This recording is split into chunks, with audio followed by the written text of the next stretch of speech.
শুটকি রান্না করব আজকে শিমের বিচি দিয়ে। ছুরি শুটকি, সাথে থাকবে বেগুন, আলু, শিম, টমেটো। প্রথমে দিয়ে দিলাম পেঁয়াজ। পেঁয়াজটা হালকা চিড়া করে নিই।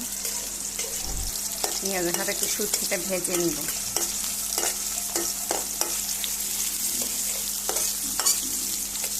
কীভাবে রান্না করলে জানি না, আমি এভাবেই রান্না করি। আমার এভাবেই ভালো লাগে। মাঝে মধ্যে মেখে চুটিও রান্না করি। একটু পানি দিয়ে দিব। পানি দিয়ে দিয়েছি। তেলের সাথে পেঁয়াজটা একটু ইয়ে করতে হবে। এখন মশলাটা ইয়ে দিয়ে দিব, মরিচ, এখন দিব হলুদ,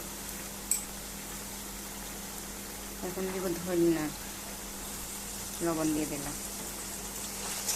হলুদ, মরিচ, ধনিয়া, লবণ দিয়ে একটু কষাবো, তারপরে দিব শিমের বিচি। কালারটা মাশাআল্লাহ সেই আসছে, দেখেন। আমার কষানো ডান। কারণ শিমের বিচি ইয়েগুলো, তরকারিগুলো দিয়ে দেব।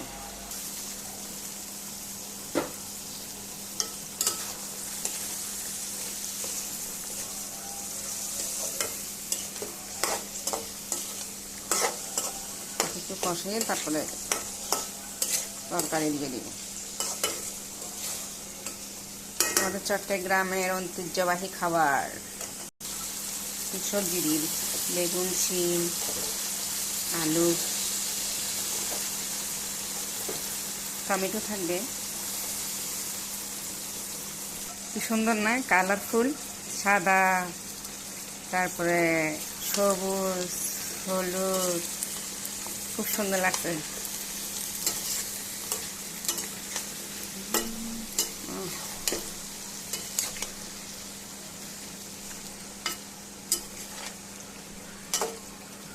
আমার অনেক পছন্দের খাবার এরকম। আমি মাছ মাংস যে আমার ভর্তা আর শুটকির তরকারি অনেক প্রিয় খাবার। আমি যখন দেশে যাই, আমার বোনের আমার জন্য আমার পছন্দের খাবার করে সবসময়।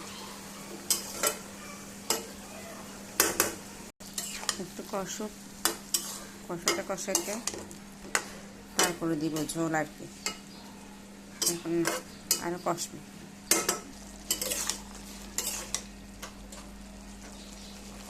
আমি এই ফাঁকে কি করেছি সেটা জানেন? মেয়ে মানুষের কত কাজ।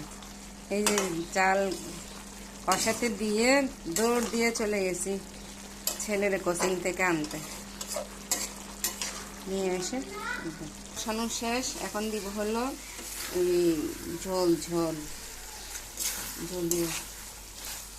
মজা হবে না? খাবি? হ্যাঁ হ্যাঁ, কেন? আর কিন্তু চুপি চুপি ঠিক খাইয়ে বলছিলি যে মজা হয়েছে। এখন দেখছেন কেউ খাইব না, এটা হলো শুধু আমি খাবো একা। কেউ খায় না এরকম শুটকির তরকারি, ওরা খায় বুনা আর বত্তা। এটা হলো কি জানেন? বইঙ্গা বইঙ্গা। ঝোল দিয়ে দিয়েছি। ওয়াও, কালারটা মাশাআল্লাহ মাশাআল্লাহ। খাইতে না কত মজা হবে। সবাইকে দাওয়াত রইল। আল্লাহ হাফেজ।